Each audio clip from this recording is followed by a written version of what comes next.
లబ్ధిదారుల ముఖంలో ఆనందం చూడటమే రాష్ట్ర ముఖ్యమంత్రి నారా చంద్రబాబు నాయుడు ఆకాంక్ష అంటూ బుధవారం చిత్తూరు జిల్లా చిత్తూరు నియోజకవర్గ పరిధి 36వ డివిజన్లో డివిజన్ ఇన్ఛార్జ్ గుణశేఖర్ ఆధ్వర్యంలో చిత్తూరు శాసనసభ్యులు గురజాల జగన్మోహన్ ఇంటింటికి వెళ్లి ఎన్టీఆర్ భరోసా పెన్షన్లను పంపిణీ చేశారు. లబ్ధిదారుల ముఖంలో ఆనందం చూడటమే రాష్ట్ర ముఖ్యమంత్రి నారా చంద్రబాబు నాయుడు ఆకాంక్ష అంటూ బుధవారం చిత్తూరు జిల్లా చిత్తూరు నియోజకవర్గ పరిధి 36వ డివిజన్లో డివిజన్ ఇన్ఛార్జ్ గుణశేఖర్ ఆధ్వర్యంలో చిత్తూరు శాసనసభ్యులు గురజాల జగన్మోహన్ ఇంటింటికి వెళ్లి ఎన్టీఆర్ భరోసా పెన్షన్లను పంపిణీ చేశారు.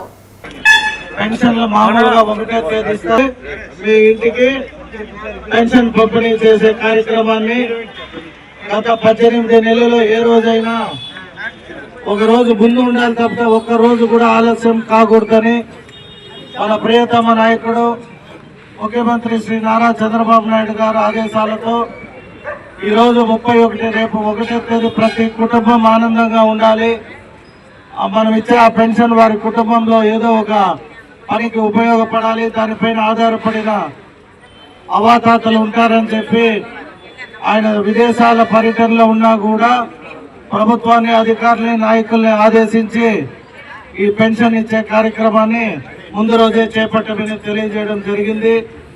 అలాగే టోటల్గా ఈ 36వ వార్డులో 246 పెన్షన్లు అంటే 10,68,000 రూపాయలు పెన్షన్ పంపిణీ చేయడం జరుగుతుంది. అలాగే ఇప్పుడు వచ్చిన మా ప్రభుత్వం, గతంలో వైఎస్ఆర్ ప్రభుత్వం అనేక జరుగుతుంది. ముఖ్యంగా ఈ వార్డులో చూస్తే సింగిల్ ఉమెన్ 11, డిజేబుల్ 30 మందికి, 30 మంది పెన్షన్దారులు ఉన్నారు.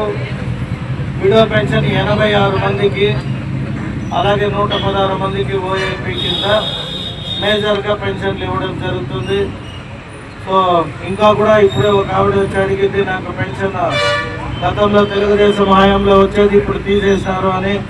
అటువంటివి ఏమైనా ఉంటే దయచేసి మీ అడ్మిన్ ద్వారా, ఇక్కడ స్థానిక నాయకత్వం ద్వారా మీరు తెలియపరిచి ఇస్తే ఒకే రోజు కాకపోయినా క్రమంలో అప్పుడు 10 మందికి ఎవరికైతే తీసేసి ఉంటారో వారికి ఇవ్వడం జరుగుతుంది.